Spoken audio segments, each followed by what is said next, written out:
myself. I'm Bill Wheeler. Way back in the day, I was a part of Mid-Maryland. I guess probably the first generation of Mid-Maryland Tri-Club. Been biking ever since, whether it's mountain bike, cross, or triathlon. Don't do triathlon anymore. You guys are crazy.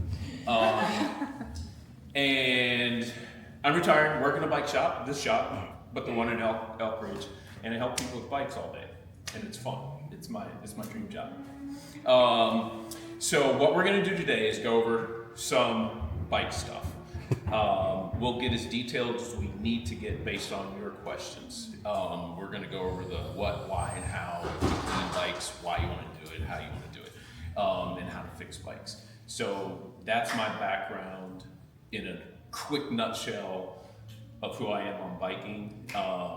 Been around, like I said, decades of biking. I've been biking since I cannot remember. So let's go around real quick and just do introductions. What about you? Hi everybody, I'm Kelly Rancier. This is my third year with Mid-Maryland Tri-Club. I was in the beginner program 2 years ago, and that was really helpful to just get started with everything. And I just did my first 70.3 at Eagleman last year. I'm doing it again this year because it was so much fun. Yeah, that's me. Great. I'm Jen Hayashi. I'm doing Ironman Maryland this year, hopefully my first and last Ironman. And my main thing today, I want to learn how to change the back tire without making everything break and fall apart on the grass when I'm actually in a race or a ride somewhere. Excellent. I'm Josh. I'm on MMTC. Been doing tries since 22 or 23. Getting ready for Ironman in Texas, and I know nothing about tubeless, and I have a new tubeless bike. So Excellent. I'm Jeannie Payer. I'm Vice President of Mid-Maryland Tri. I'm also running the Mentor program, which closes on Wednesday. So if you're looking for a mentor, it's a great program. We only have one person that wants a mentor. We have 3 mentors available, or actually 4. So if you're interested, please sign up. I've been doing in the club for about almost 10 years. I was a Tri Sherpa in the 90s, back in the Bud Light days, and then I joined the dark side in the 2014. Hi, I'm Sally. I kind of just do these events as a hobby, and I want to put it all together, maybe attempt a sprint or something like that. Oh, she's coming to the dark side. Alex, it's probably, I guess, second year of triathlon, so I did Muscleman last year. First year at Mid-Maryland, first event of Mid-Maryland, so meeting everyone for the first time. Shooting to do Eagleman and very likely Ironman Maryland this year. Let's go. do it. A mentor might help you. Yes, and I'm interested in finding a mentor. So sign up. I'm Michael. I joined the club just a few weeks ago. There's always something that I don't know, so I just thought I'd come and pick people's brains and see what I can learn from you guys, and hopefully I can contribute back a little bit too. I'm Cal. I just started, my youngest started elementary school, so I actually have some time. Yeah. So I bought a bike and I joined a pool, and I'm gonna do the Columbia Duathlon and the Columbia Sprint Tri, and I'm daydreaming about doing Bear and maybe eventually doing Eagleman, but that's all a little more complicated with having to like go overnight and things like that. So for now, Columbia, and I don't know anything about changing my bike tires and figured I should. Okay. So starting from scratch. I'm Deb Hicks. I'm a competitive marathon runner, and I bike and swim for cross training. Terrified of the bike. I've done a couple sprints, and I just grip the thing the whole time. And so my youngest, different world. My youngest is in college now, so I'll get there. So now my brain has opened up a little pocket where I can really learn how to do this effectively. I love the tries for cross training, and I want to meet people and try to get into your world a little bit. So I find Tries for cross training. What a twisted mind. well, I mean the smaller ones, but I'm really bad at them. Really bad at them. Hi, I'm Teresa Catterton-Doherty, and I got into the tri situation for cross training as well. I was a runner, and one of my friends was like, hey, you're ADD enough, you know, why not join the tri group? I was like, okay. So I have been around as long as that jersey has been around. Like 2008. That was my guess. When my first, well, I know it well. That was my first try. I did Iron Girl, which was near and dear to my heart, and I still get misty when I think about it because it was a 1-year anniversary of my divorce. And I was like, if I survive this, I can survive anything. So, great community, and I'm not very mechanically inclined, so We'll hook you up. hopefully I can learn something. I'm Hillary. I missed the prompt, but I'm guessing our general tri experience. Yeah, just a quick introduction and what you want to learn on bike. I've been in triathlon for a few years now. The bike is my strongest event as an athlete, but probably my weakest event in terms of knowledge base. So I always take advantage of these sorts of things to learn more about how my bike works and how I'm supposed to be taking care of it and what I'm supposed to be doing with it. Heather Kruger. I guess I like to do things backwards. So I did my first triathlon in the fall of 2018, and it was a half Ironman. And then I jumped right into a full. Still haven't done a sprint yet. And now I'm joining a tri club. So I too started triathlon as cross training. I'm Odessa. I'm also on the board. I'm the one that sends you the emails, so if you ever get annoyed by those, that's me. There's so much information. Thank you. I have been, this is actually only my second year in Mid-Maryland, but I've been around for a long time. I actually know Bill from when I was on Team Fight, back when Iron Girl was around. So I've been in triathlon since 2013. And then I got into like the half Ironman distance in like 2018. This year I'm doing Muscle Man and 70.3 Worlds. And I'm a big biker and swimmer, so I lead a lot of the rides here out of the Maple Lawn shop. So if you ever have questions about cycling around here, I mostly do road riding, ironically. But I am always a good one to brain pick about cycling and bike routes. Yeah. I got it. It's fine. So I'm Tim Dels, everybody. If you don't know me, I'm the president of the club. I've been around since that jersey as well. And Bill was actually my mentor when I got into the sport. So the mentor program's a great program. If Bill's your mentor back in the day, you eventually end up president. So. You get to choose president of what, but so yeah, I'm president. Bill, being the old school club member, kindly, graciously volunteered to help with this, and it was too good not to take advantage of. So, and the newbies. We're just doing a quick introduction of what you want to learn on the bike. Jawei here.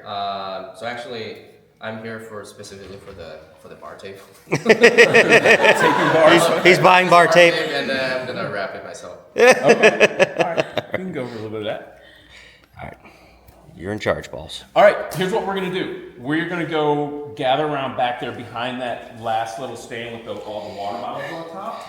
Got a couple lights set up, and then we're just gonna get right into it. Also, for everybody, so obviously I'm recording this. I'm gonna email out a link. We'll get a link emailed out to the club listserv, so if anybody wants to be able to go back over stuff or practice things at home and use it as a tutorial, it is there for you guys to do so. Awesome.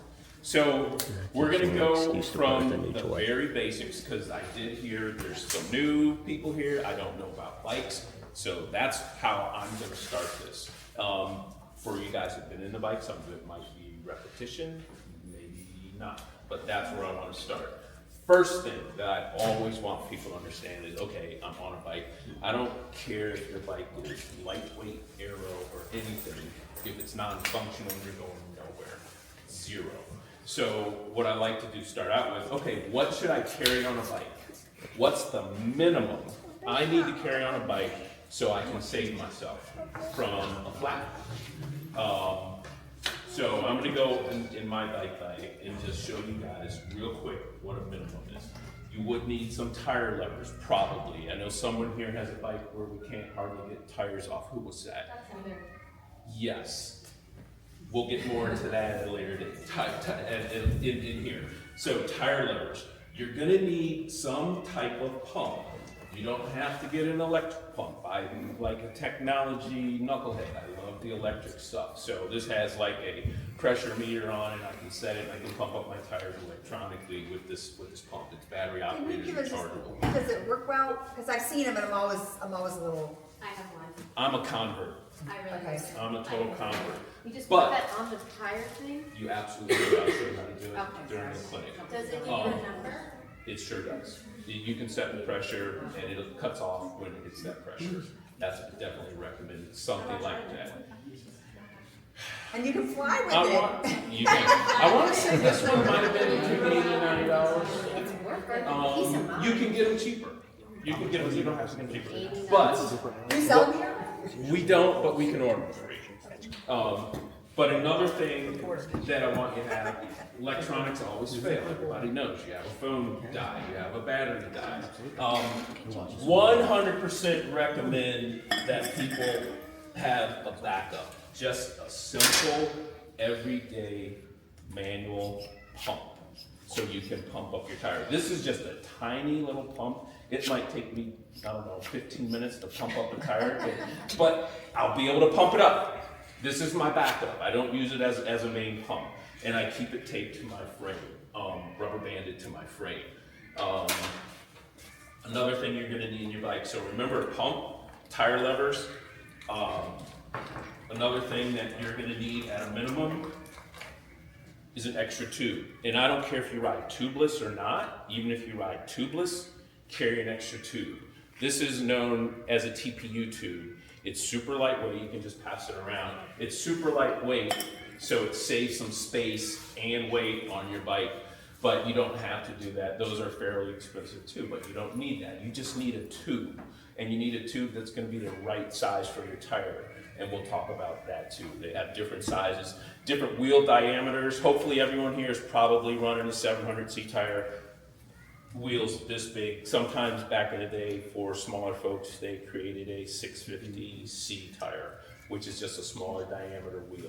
So if you have an old tri-bike, you might have one. Someone came to the shop in Elk Ridge just the other day with a nice Cervelo P3, recognized it immediately as a small person's bike. It was beautiful, but the wheels on it are smaller, so they're not standard like these wheels, those wheels. It's like, well, where are we gonna get the tires? Luckily, we had some 650C tires in the shop, and we were able to hook her up. So be aware of what you ride that wise.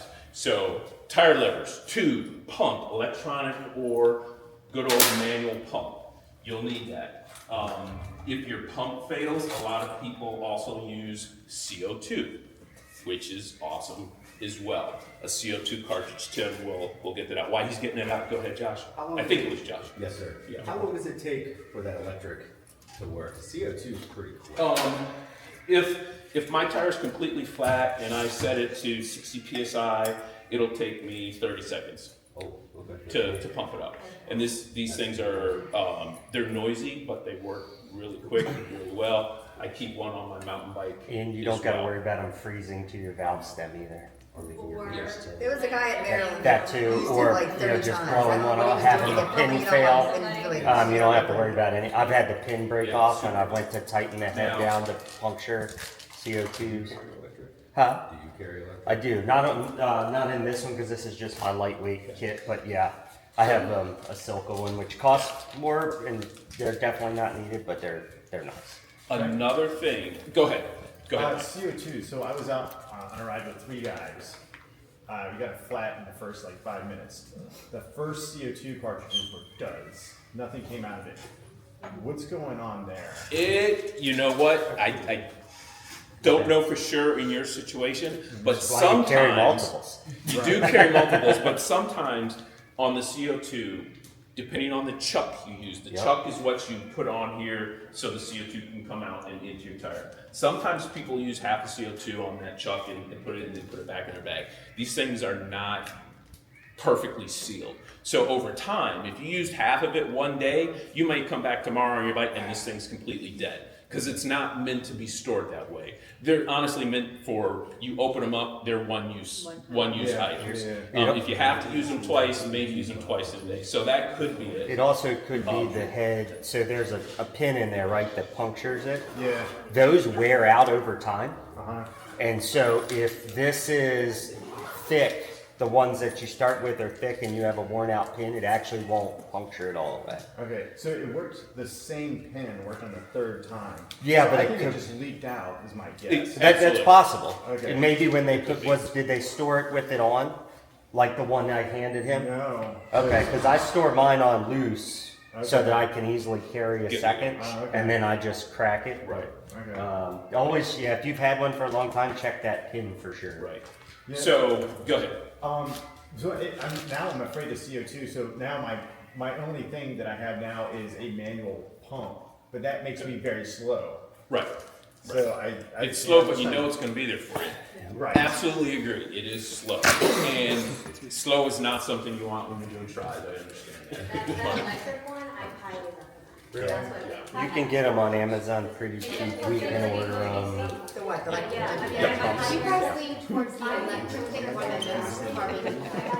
Is he already Googling? Yeah. No, I mean, what we'll do, no, so we'll do a group order on them for the shop, or for the club, and then we can get better pricing. All good. All good. So with the tube, if you have a flat, the tube is shut. The tube is like You're gonna have to pull it apart, get the tube out, Yep. another tube in. So he works at the one in Elk Ridge, and then I coach full-time, but I work part-time at the shop in Melbourne. So we can, and they're a new partner for the club as well. So everybody, are we good? With what goes in the I know what bags. you're talking about in your hands, right? A tube, we're going to talk about that, but just to repeat. A tube, tire levers, a pump of some sort you're going to need at a minimum. Now these guys, it's another thing. People have mentioned tubeless today. So the caveat to your thing, you're pumping up the tube. 90% of the time you're pumping up the tube. But sometimes people run tubeless tires. They don't have tubes in them. They have sealants in them.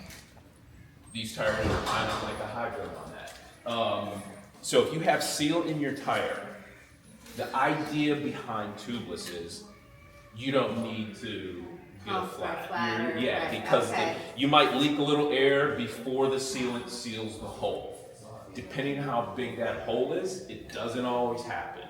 And because most people on road bikes and tri-bikes are running at a higher pressure than say on a mountain bike, I run my mountain bike tires at 20 PSI. You run your road tires at maybe 60, 90, I don't know, maybe even higher, so it all depends. I think much higher tubes. Yeah, so, and if you're running that high of a pressure, a lot of times that sealant doesn't have a chance to seal before it gets spit out of your tire. It's just too high of a pressure. They do make better sealants as the years go by, everything's getting better. Silica makes a really good sealant with these fibers in it that is supposed to seal really well and everything. My experience with road tubeless has been cut good, cut bad. It kind of goes both ways for my experience with it because of what I just said, the higher pressures, and sometimes the sealants hold your tires and you don't think about that. It breaks down. It doesn't seal as well if it's 6 or 7 months old. So you got to stay on top of things like that. It is a great idea when it works. Now, when it doesn't work and you're in a pinch, you can pass these around and you'll see a lot of people know those as bacon strips. There's a little applicator here and there's these little rubbery strips. And what those do, you put a rubbery strip in that applicator and you literally shove it into the hole where the air's coming out. Pull the applicator out and the strip sticks in, and it literally stuffs a little piece of material, bacon, into the hole and seals it up. Now another bad thing about that for the road, you can imagine you're going to be riding over that piece and it's going to go thump, thump, thump every time that piece of thing gets under and hits the road. So it's not a permanent solution. It's a stopgap solution for You finish your ride, what you're doing, and then maybe look for another way to patch that tire, whether it's from the inside or maybe you need a new tire. And we'll talk more about that as well. I will say I love tubeless. Absolutely. You love- I've run you it for love 5 tubeless? years. Okay. Gotten several flats where I noticed sealant is the Uh-huh. sign that I have a flat, but it didn't stop me. Okay, good. Good. And you run it at lower pressure. Yes. So it feels better. And Yes. it supposedly is faster, but for me it's more comfortable. Well, so if you don't have a tube in it, what are you inflating? Oh, The tire? you It's like a car tire. You still have a valve. You'll still have a valve Okay. stem if you're tubeless. So you'll still be able to put air into the tire. There's just no inner tube between Okay. the tire And the rims have to be tubeless ready. And the tires have to be tubeless. Right. But Right. like my road bike, I would have to buy new wheels and new rims or new tires. Right. Yeah.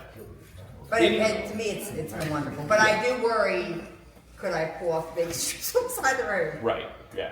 Tubeless to me is a wonderful idea, especially on the mountain bike. That's what I like tubeless in. Way And lower it's, air it's a pressure, lifesaver no matter what, because you run, it's gonna seal And 9 for them- times out of 10 because of the pressure so low. And for obviously it's new, still relatively new and unused on road theoretically. We've been running tubeless on mountain bikes for 25 years. Oh, wow. The technology's been around forever. Right. So it's a known So you quantity. literally just inflate the It's tire. just like your car, It's just like your car. except it has a sealant in it so that if you get a pinhole, But your it car has isn't. sealants in it too. No, they don't. What were No. you saying? So if you get a pinhole, what, it doesn't, What'll happen is the sealant will plug it. Yeah. the it's a- inside sealant? Yep, Yep, will it's a fill it, leak. it'll fill it and Yep. plug it. Okay. So That's like make a mountain mess of your biking bike. where you get a lot of small punctures, Yeah. you don't, That you would won't fly. typically like puncture the tube. You don't even have that problem anymore. Correct. It's gone. Correct. But the ultimate repair on the road is still a tube, even if you're tubeless. So, You need to, if you're on the road and you need to put a tube in an entire sealant, it's disgusting. yes, Yeah, Be- because you because you gotta get the sealants in there. Because it's like Yep. full of sealant. But it's still, So it's it's got 4 ounces of sealant in it. Right. So let's, Hold on one second. Yeah, just real quick. So, Yes. Yep. In terms of like sealant maintenance, I know you have to re-up it periodically. Yep. Because it dries out in there. Do you need it to? dries like, out, it breaks down, Okay. depending on The how more you ride, porous the or longer it non-porous lasts. your tires Okay, are, okay. it could totally leak out. Do you periodically need to like scrape goop at it? Like, is Well, there a you thing bring to it do to us there? at the shop and let us do it. Okay. Doesn't it sometimes settle too? Like if you have If- your bike on your trainer, so the long- it'll settle down. Well, right. So Yes. the more you ride your bike, the longer your sealant will last.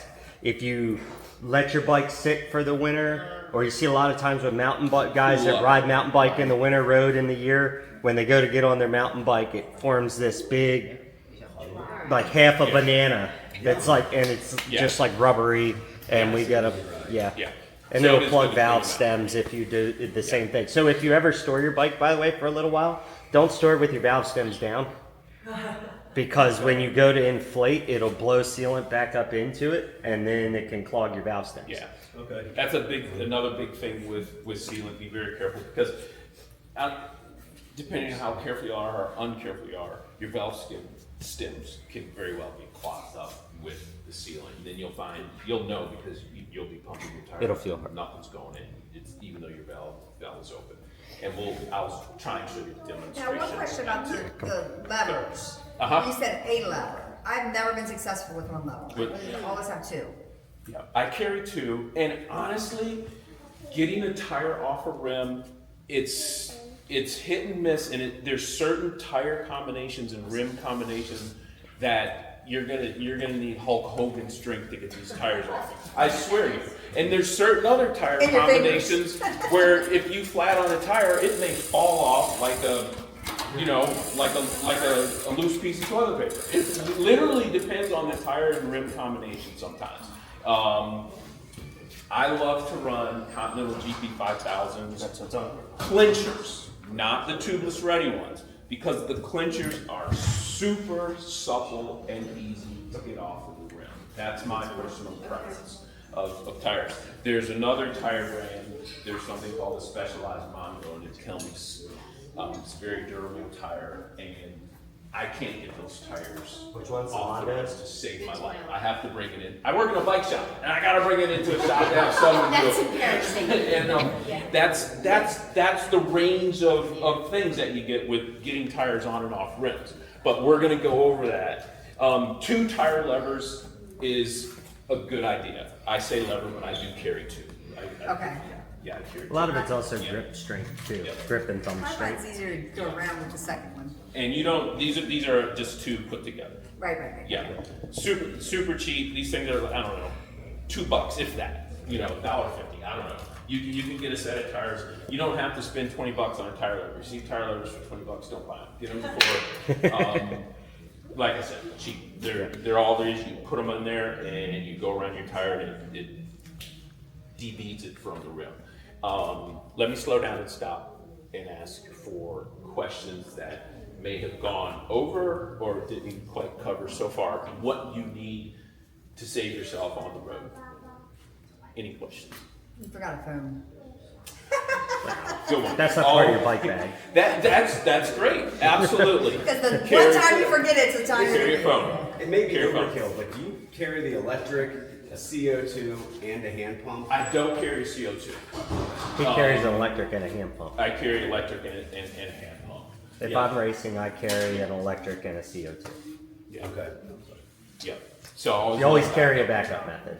Did we talk about the multi-tool if you have through axles? We haven't gotten to taking tires off Not yet, yet. Odessa. Slow down. Haven't gotten there in yet. the kit? But we'll get to that. And that's any other questions before we cover what Odessa brought up? Because it's absolutely important. Is it plastic levers or purple levered metal? So they Yes. Don't use metal levers. Right. Nope. Especially if you have carbon rims and you They'll like to damage save your money. rims. Don't use metal levers. Metal's for downhill tires only, and Yeah. that's if you're desperate. Yeah. So, any more? Odessa brings up a fantastic question because most bikes back in the day, you had quick release wheels where there's a little lever and you can pull that lever out, and a lot of people probably still have that, and then your front tire is going to fall out. All this new technology has changed for the better. So what you want to do is carry a multi-tool, and I carry a multi-tool under here. And you typically get through axles that have handles. And it's just a little tiny multi-tool. This is all you Oh, is that need. in the slot? Yeah, Yeah. underneath my water bottle Yeah. cage. Awesome. So, Slots. You can buy water bottle cages just like that here. and what this is going to do, while we're here, I'll just turn this guy upside down. Some stuff might fall out, but no, we're good. What this is going to do, if you want to pass this around, just show everybody what's in there. Well, let me open it up first. Let me Okay. open it up. Mine's like this big. So quick note, because flipping your bike over like this is going to be how you're going to change tires on the I'm road. like this. I didn't Hold know on. I could do that on my bike. So, But That's for- make sure you take your water bottle out first, because most of us forget to close the lid, and then it just runs out all over your stuff. So if I'm sure everyone here at one time or another has heard of like the Swiss Army knife. Yes. You know, it has all these little things in there. And so this is like your biker's version of the Swiss Army knife. This is literally all you need for probably 95% of the work you're going to do on your bike. Guarantee you, unless you're changing a headset or something. Go ahead and share that around now. Show you how it works. I'll tell everybody how that works. Now, does your bike have the option, like mine came with through axles with handles and through axles without. Because I'm not that fast and don't care, I use the ones with the handle. Gotcha. So I don't have to bring that. Gotcha. This one did not come with that No. option. I just have the Standard. standard Just through like axle. mine. A lot of mountain bikes have that. Though. Yeah. They have a through axle with a handle, so you can open it up Yep. and then switch it so you don't need that. Yep. Yeah.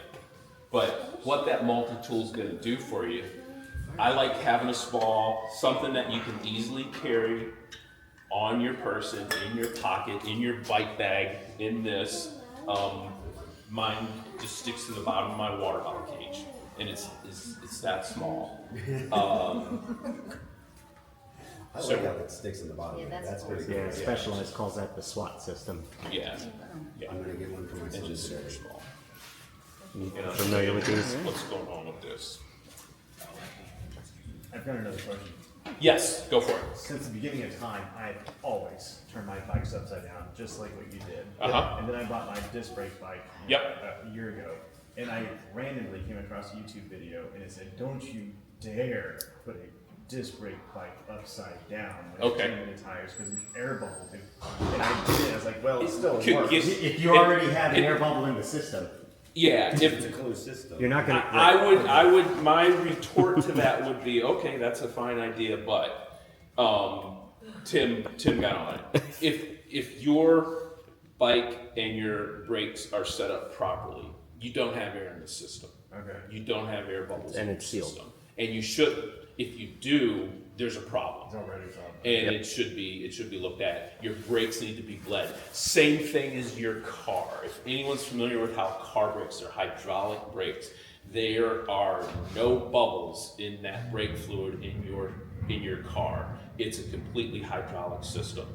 There should never be bubbles in that, because if there are, imagine going down the highway and your foot goes to the floor and nothing's happening. You got air in your system. That's a problem. Same exact thing on a smaller scale on the bike.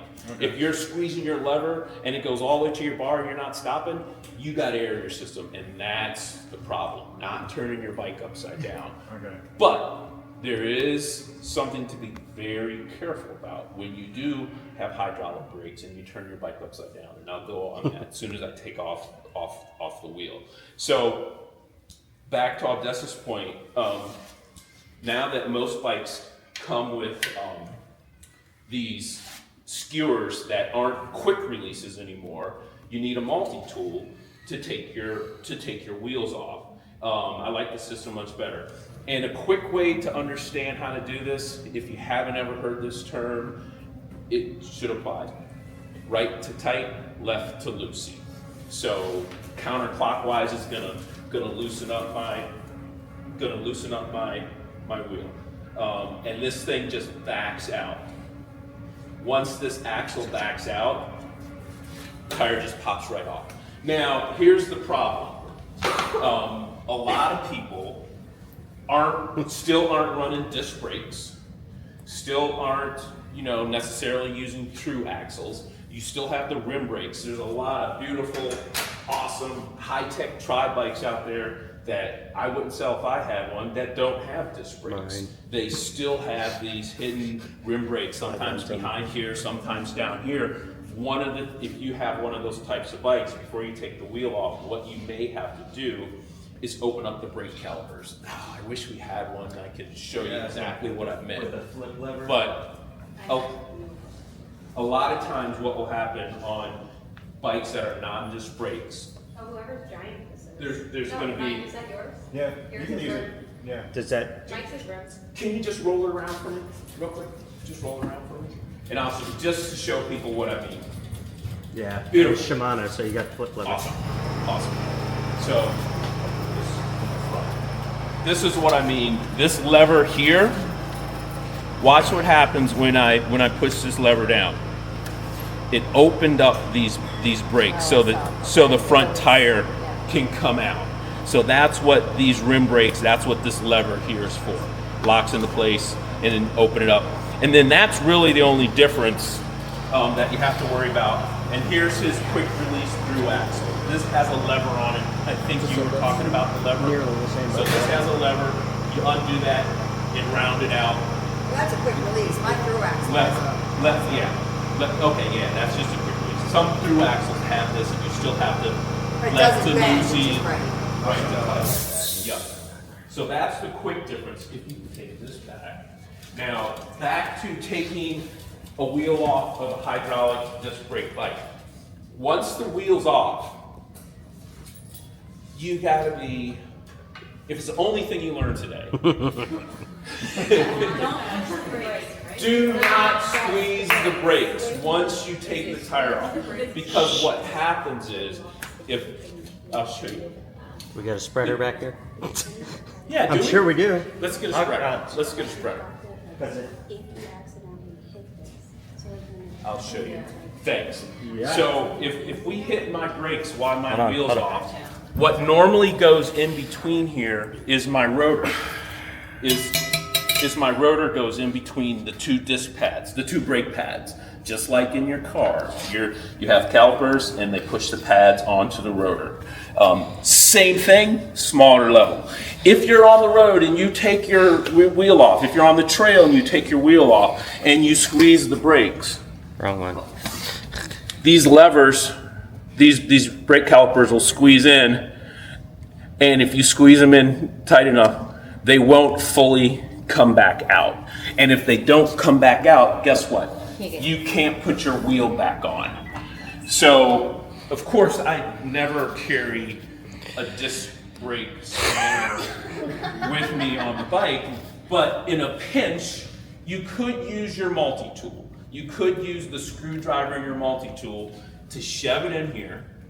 Can also use two credit, but two spread those. Like a plastic thing you can put it in there. There are absolutely. For your trainer, you definitely should use it. Yep. But you take your wheel off. And when you travel with a disc brake bike, you take your wheels off, you put the block in and stuff like that for bike flights so they don't get together. But that could be a huge problem if you're on the road and your wheel's off and you hit your brake and now you're out of luck because you can't get your wheel back on. To get out of that pinch, your multi-tool could save you because it could have a screwdriver blade in there. I mean, does it happen? Do you just unintentionally lock the brakes? Like, why would I lock my brake? Unintentional. It just a lot of people that grab their brakes when they swing their bike back up. Okay. Exactly. Okay. The person helping you won't do that, and he'll do it to you.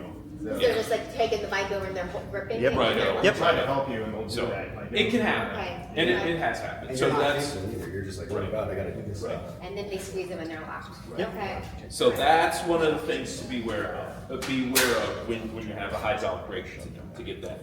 Now that front wheel's off, but let me slow down and back up. Any questions so far? Let's go. So we're talking about our front wheels. Yep. Any tips and tricks for rear wheels? Yep, gonna get to that. Okay. Gonna get to that, and we'll do that right next. Any more questions first? Do you want to just do it with that one so then you can go right into the tube change? Sure, I'll do that. The only other thing that I was thinking was with the front brake, if you're on a rim brake, make sure you don't knock your brake when you're putting the wheel Well, back if your in. brake's tight, it should be fine. That's assuming that we all have tight brakes. Well, and make sure you put the wheel back on. And make sure it's Well, and that's the other thing. So if you're using a quick release, the nice part about flipping your bike over is when you put it in, the wheel will sit flat like it's supposed to. If you pick your bike up and try to put your wheel in, that wheel can be off center with quick release, and then it'll rub the brakes. If it's upside down, you just let it drop in and tighten it, and you know that it's square. So, yep, very good. Yeah. So, any other? Go ahead. One thing Mike. you just did that, so you have a lot of experience with this. There's a torque specification for that quick release. Yes, you there know are. it by feel. It's called a Absolutely. I don't. So how do I feel that? Awesome question. This is so good. So here's what I would recommend that you guys do. The torque by feel. It's what you want to do is get this thing just tight enough where it puts a dent in your hand. So you don't want to here's what I mean. The heel of my palm, the heel of my hand right here, the fatty part. The only fatty's got Put, on. I heard that. Yeah, drop my IPA fat over the winter. What you want to do is just on the heel of your palm, if you can get this thing so it's just so tight right there, and then go just so I'll show you real quick. Just so it makes a real quick dent in your hand. This thing is not going to back out. And what you don't ever want to do is over tighten this. Because if you over tighten it, all of a sudden you're tightening, and next thing you know, it's like, whoop, well, how come it just got so easy? You just stripped the threads on your through axle hole. And sometimes if you tighten it too much and you don't, they're coming in. it might be hard to even back out. You might not even be able to get it back down.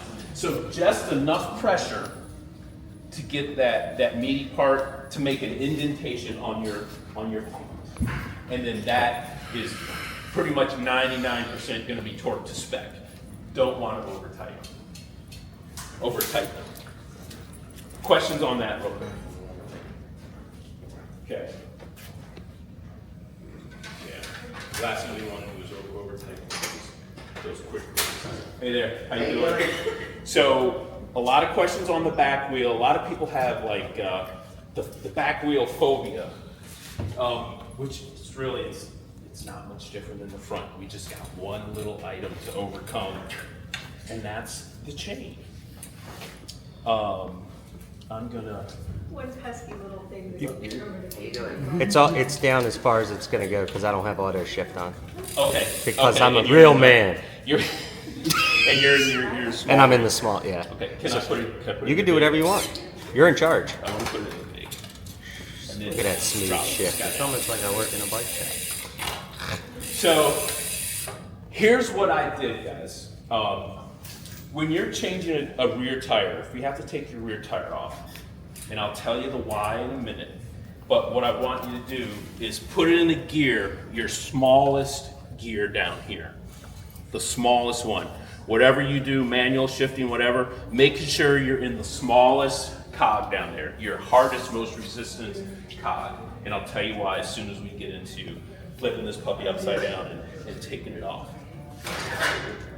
Thing.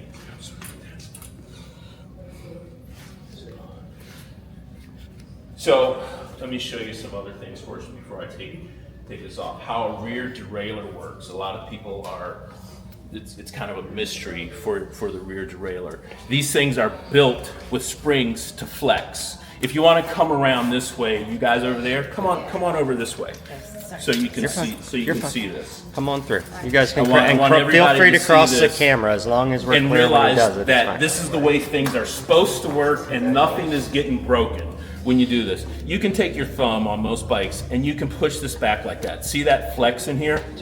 That happens every time you shift to a small degree. When you shift up, it flexes a little more up, down, it goes down. That's supposed to happen.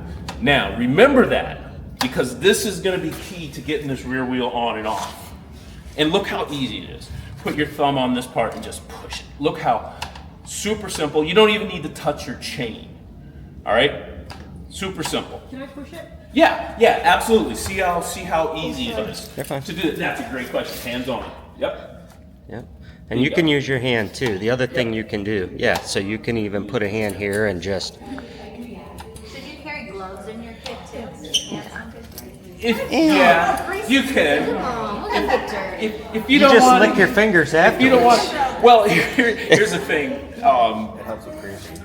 I used to have to carry gloves because during COVID I was coaching NICA and they wanted us to all have gloves and masks and everything, so I had to carry the blue medical gloves in my kit, or the small ones, because they didn't want us touching anybody.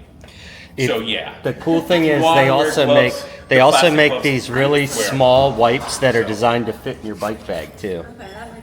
I have them in my truck. I can actually show people later if they want. All right, so I showed everybody how that rear derailleur works somewhat, the main flexi point of it. So now what we're going to do is take Tim's through axle out. Yeah, is there any advantages? We're used to taking our back wheel off with the bike upright. Is there any advantage just taking it off and then putting it upside down?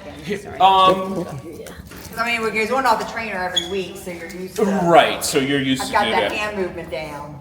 How many people take their back tire off and put their stuff on the trainer? You guys do? I do. I'm just going to say you're using the wrong type of trainer. Get out. Well, no, they're I'm just kidding. I'm just kidding. That's what I was. Yeah, he's not on rollers like Bill. Hey, you guys got to get off those trainers. And I still got my old Kreitlers. I'm teasing you guys. I'm teasing. So now, depending on who you are, put it upside down first. I like putting it upside down first to take it off. That way I don't have to do it later and worry about damaging the rear derailleur, and I'm going to get to that in a minute as well. You can't put your bike upside down. I have a BTA bottle system that kind of... And sometimes the aero bars and everything's bent from doing that. Yeah. Best case scenario, you're just going to have to leave it upside right and then lay the bike down. Okay. And be ultra careful. So many things can go wrong when you start laying that bike down. One, you can lay it down on derailleur side, down on the ground. Big no-no, because these things, they won't bend, but there's something that attaches your derailleur to the frame. You could bend that hanger that attaches your derailleur to the frame if you lay it down on the derailleur side. If you lay it down on the non-derailleur side, you might stumble and fall and step on your bike, and then everything just gets broken. You're gonna, without the tire in here, you can do that. So my advice to anybody who can't turn their bike upside down, ultra safe by making sure that bike is out of the way of anyone messing with it. If anyone's stumbling on it, if you fall back, make sure that bike is out of your fall radius. Make sure it's nowhere around you that could be stepped on, because that is huge. And another thing that I wanna, the second thing, if you ever learn two things from this class, always put the derailleur side up. Don't put this against the ground. It's super important. Depending on your bike, sometimes these hangers are very soft. They're supposed to be, because they break before your derailleur does. Sometimes they're not, but they can still break and bend. If they bend, your shifting is gonna be all screwed up. They have to be 100% perfectly aligned for you to shift right up and down your rear cassette. And as you can see, if you bend it, it's gonna be all, how come my bike doesn't shift anymore? Could also send it to crash mode. What's wrong? Yes, if you have electronics, there's something in Shimano called crash mode, where I think it puts you in like one gear or something like that, and then you can't shift at all. And then there's a way to reset. If you have it, look up how to reset it and have that in your. That's if you have electronic shifting. I don't know who does or who not, but beyond the electronic shifting, everything I said applies to whether it's mechanical or electronic. Derailleur side up, make sure your bike is somewhere where if you do fall, you're not gonna fall on it, and making sure if you got a crowd around, no one's gonna step on it. So yeah, there are tons of situations where you can't turn it upside down, especially with aero bars.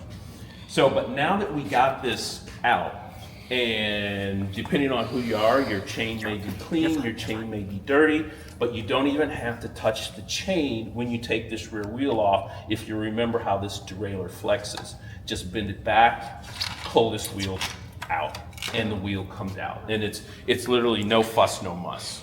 You haven't gotten an ounce of grit on your hands because you didn't even touch your chain yet. And now, from here, once the wheel's out, it's business as usual to change the tube just like it would be in the front. You got your rear wheel out. You're not gonna grab your brake. We went over that. Same thing applies to the rear brake as it does the front brake. And now we can proceed to patch this tire or put a new tube in it. So let's just assume that this tire's flat. But while I'm letting air out of this tire, questions so far? Anything? Anybody? Go for it. Not related to fixing the tires, so I'm trying to save them. No, go. Okay. So you're talking about not laying the bike on the derailleur, and you don't want to know how I got my bike here today. Okay. Because I've been putting the seats on in my car and shoving it in. Because I don't have a thing on the back of my car. And for some reason, my husband is very resistant to me getting on the back of my car. But it sounds like I should. Yeah, I would definitely recommend that. And if you are shoving it in your car, derailleur side up. Right. 100% derailleur side up. What kind of bike holder for a car do you recommend, and how much does that block off your ability to use the back of your car when your bike's not on it? Right. Those are really good questions. And there's a lot of options out there. Okay. Come to the shop and we'll talk through all that. There's a lot. Some people like roof racks. Yep. I always put mine in the back of my car, just because I'm too lazy. Not taboo. Jeez, I need to wash that thing. I always try to put the regular side up. Okay. I do too. Okay. There you have it. Yeah, it's My other question is, Go how for it. important is tape on the handlebars? Because I see some people use them, and I can't figure out whether it is actually needed. It's, I think it's very important because it gives me a grip. I'm not, if my bars weren't wrapped, as soon as my hands get the least bit sweaty, I'm sliding. On your bike currently, I probably don't. grips are, because you have a straight bar, not a curved bar, so grips are normal for a straight bar. Yeah, as long you as don't you wrap have them, something. you put grips on. Yeah, you don't need to wrap them. Yeah, if you have a straight bar, flat bar back. So, I don't know if a lot of people understand how these rims are made, but on the inside of this rim, it's like a valley. So the inside of this rim, from wall to wall, there's a valley, like this.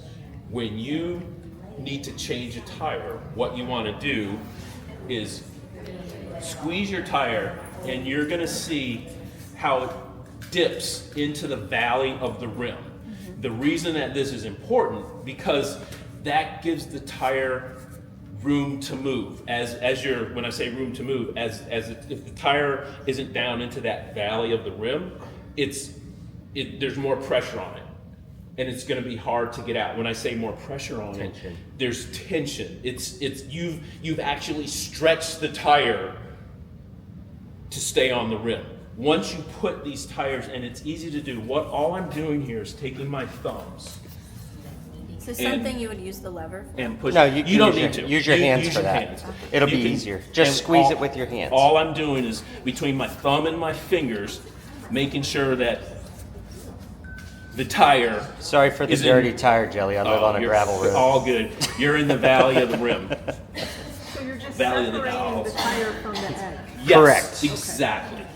And then what it's going to do is going to create some looseness in this tire, and that's going to count for when we get the tire off. And I'll get the tire off with levers. I'll try and get these tires off without levers. These tires they still feel thick to me, but these guys should come off without levers. Yeah, it is a 5,000. Yeah. Which is helpful. So now that tire is in the valley of the rim, what I like to do is push down on the edges and kind of stretch it all the way down. So what I'm doing is trying to move this tire all the way down so I have a lot of room. And then sometimes you can just get that bead to come right out over the edge of the rim. Welcome to Bike Shop Work. Do you see how that came out?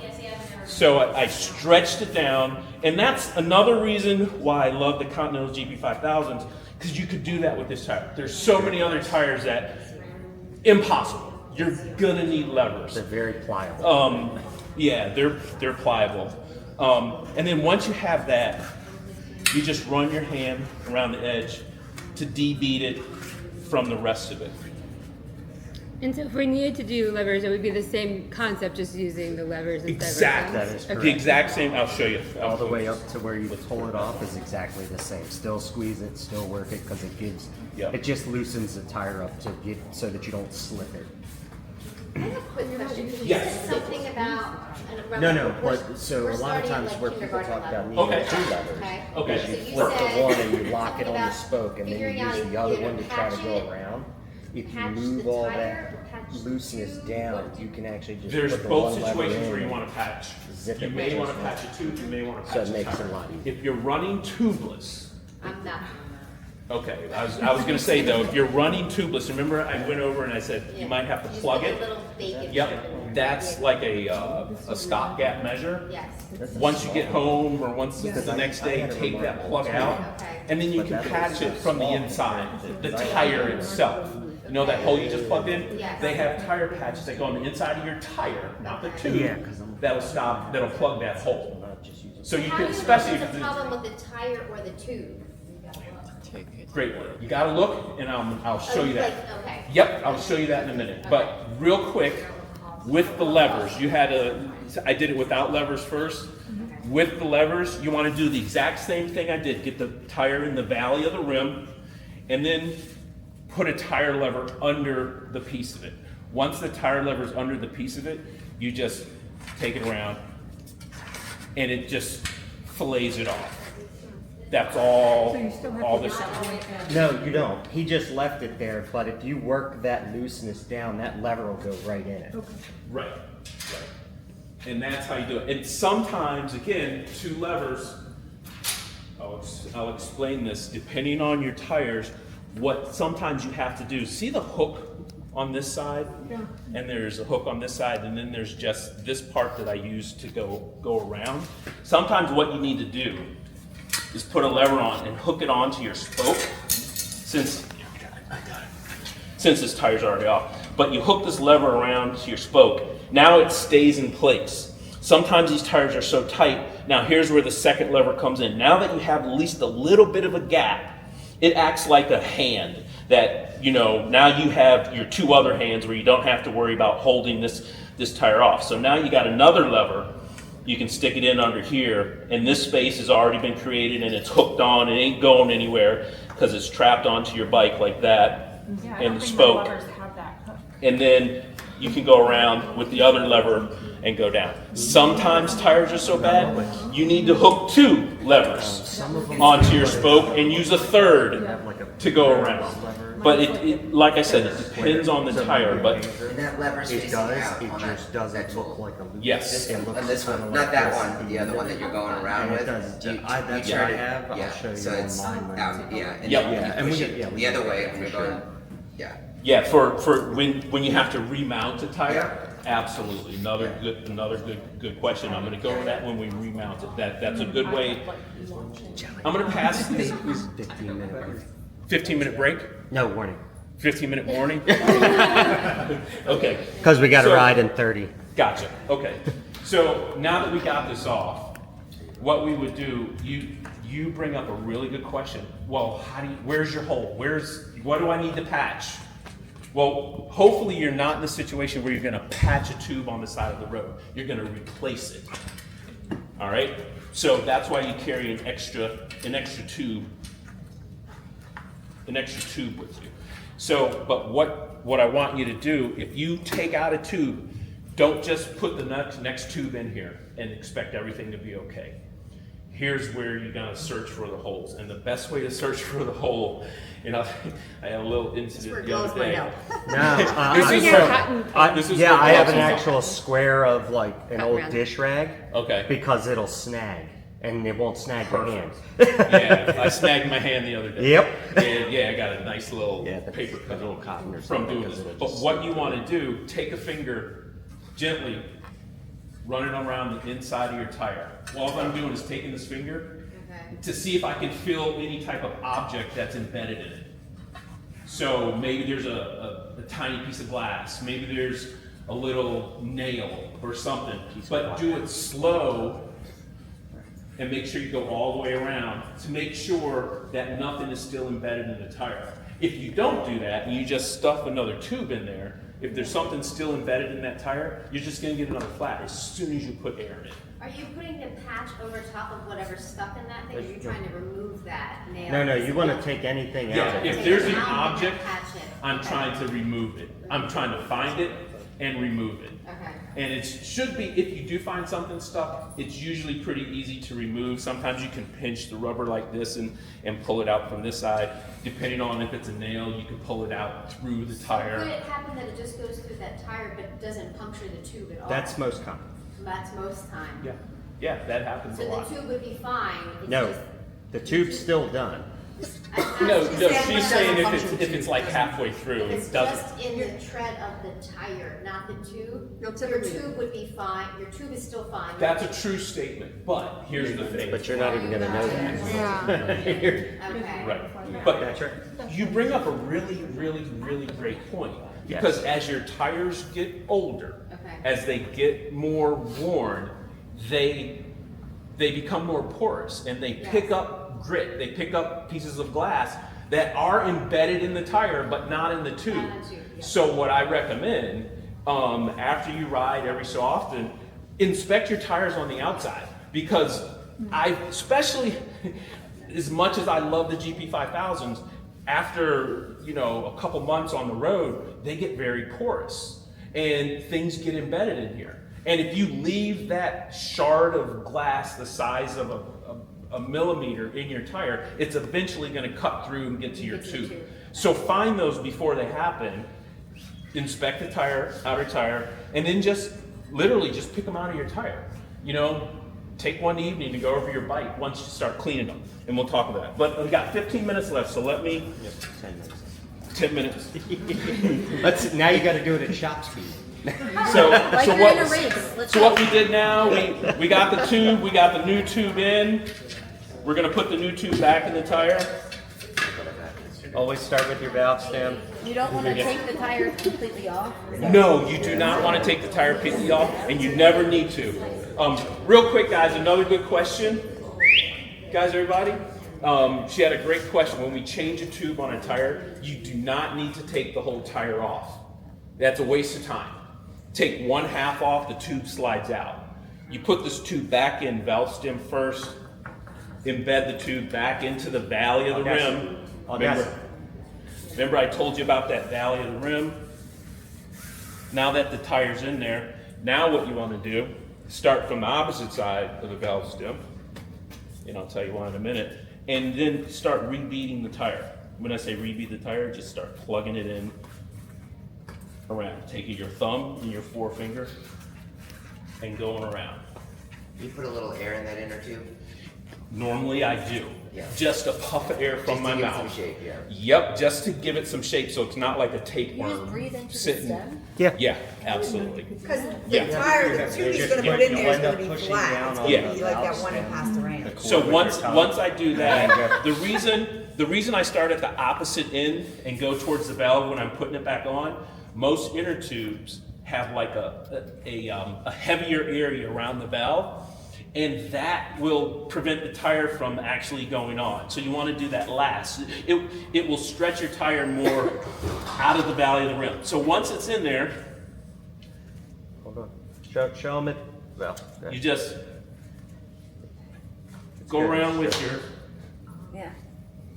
palms of your hand and put that bead in, and you heard it snap in. Now, once it's in there, also what I want you to do is look around the tire real quick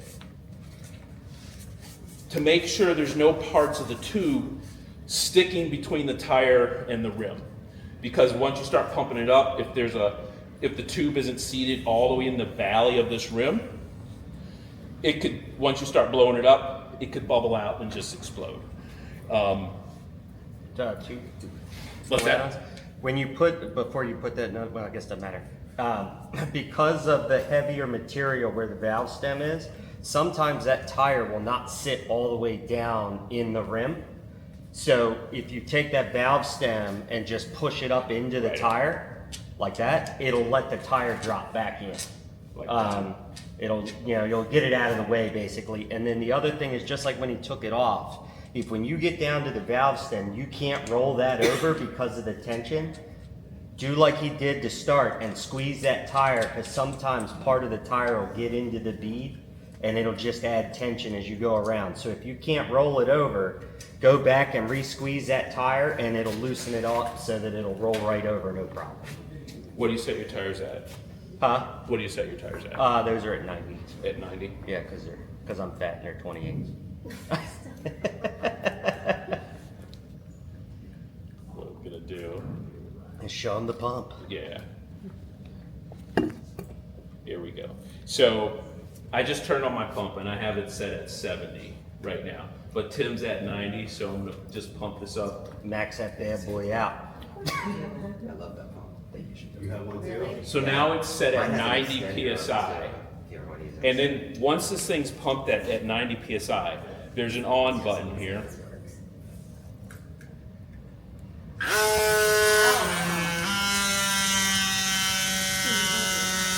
Yeah, just like you would a CO2. But you just put it on just like a normal pump. It won't get pulled like a CO2 does. How many pumps do you get? Huh? How many pumps do you get out of the charge? Two to three. Yeah. Depends on how much pressure you're running. You gotta charge them like every week though. Yeah. I'm just curious, like you could. Yeah, That's going, it's at 40, it's at 43, so it's gonna keep going. So it shows you as it's counting? It has a digital readout. Yep, it's at 50 right now. So however long that's been, we're gonna get it all the way up to 90. You should come to the doctors, give it a check the valve. At 60. Yes, they do. And if they don't, we actually have them do it. There's a hose adapter that comes with it. If I had to use my backup pump to pump these to 90, I wouldn't do it. I would pump it to 50 and call it a day. Which is and what you get would to do where with a I'm going. CO, and that's what you would do with a CO2 because there'd be no way to track pressure. So you would just open it and go, all right, that's enough. I can ride on that, and then you go about the business. So this is at 82. Pretty wide. Yeah, I think like this guy might give this much space. So what 85. happens is once the volume That gets hose in, and the pressure builds up get in there. Like I can't get that whole thing to fit in too.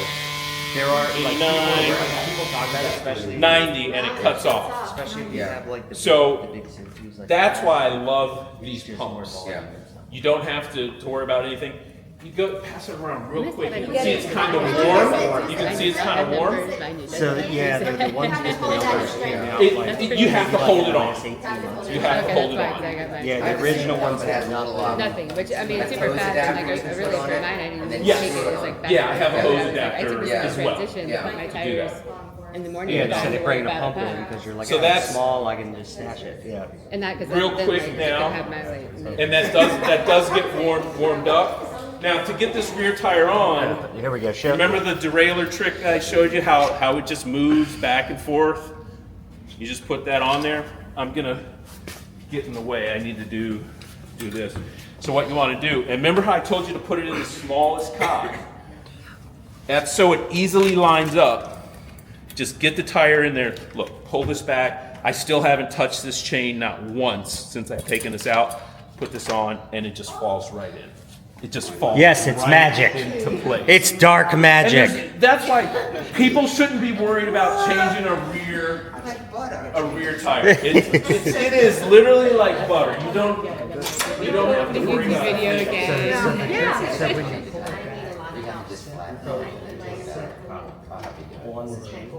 And again, just enough pressure to give me a dent in the palm of my hand. That way I know it's not over tight and I know it's not going to back out. Yeah, little quick little It goes under his little thing. that's on. Yeah, put it on my water bottle. Questions? Questions? So, just as far as like maintenance in general, like how We don't. often should we grease our chain, and like long-term maintenance, what should we be looking at once your bike gets 4 or 5 years old? If you're like me, clean that chain All the time. after every ride. All the time, baby. So you don't have. I literally. Well, It makes I it waxed better. out. I wax too.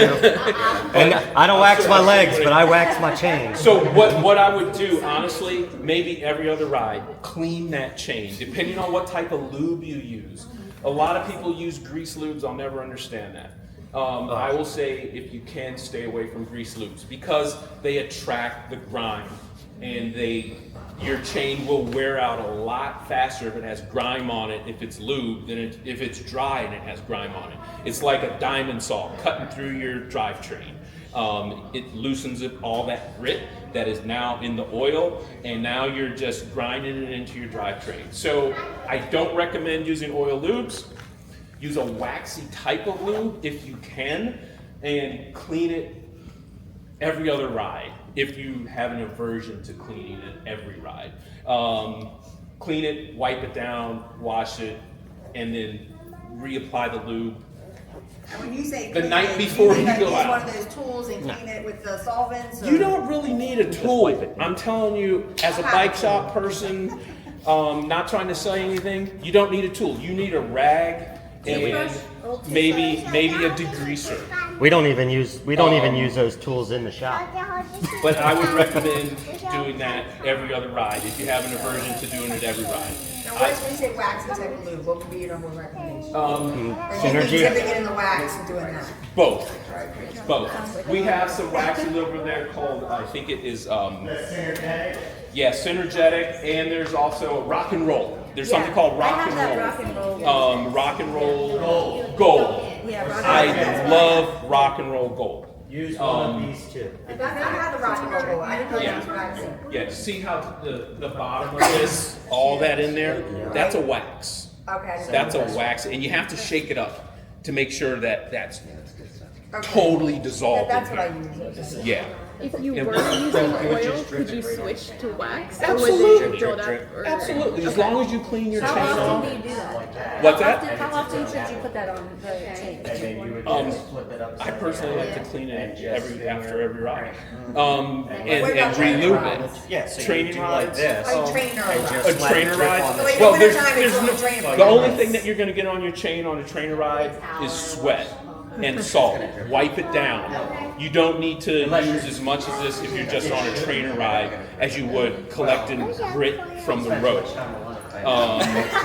So that's my recommendation to you. Again, that's what I do. I'm on the ultra side of I want to keep my chain and drivetrain as clean as humanly possible all the time. That's not always convenient. It doesn't always work. But if you can do it twice a week, depending on how much. If you only ride your bike once a week, do it before you ride it the next time. At least every other time you ride is what I would recommend. I mean, and here's why. Drivetrains are expensive to replace. Big time money involved in replacing your cassette and your chain rings and your chains. If you don't keep them clean, they're going to wear out super fast. Your shifting's going to degrade super fast. So that's why I recommend as fast as possible. One quick thing, guys, if you're planning on doing the ride, it's in 15 minutes. So those of you that are planning on doing the ride, make sure that you're kind of ready to roll. If you're not, Bill, talk till you're tired. And everybody look at the picture for Jeff so that he can put it on the socials. Get in here. Everybody get in, pretend. Oops, sorry. Get in there. There we go. All right. Okay, Also, before we leave, we would like to announce that Patapsco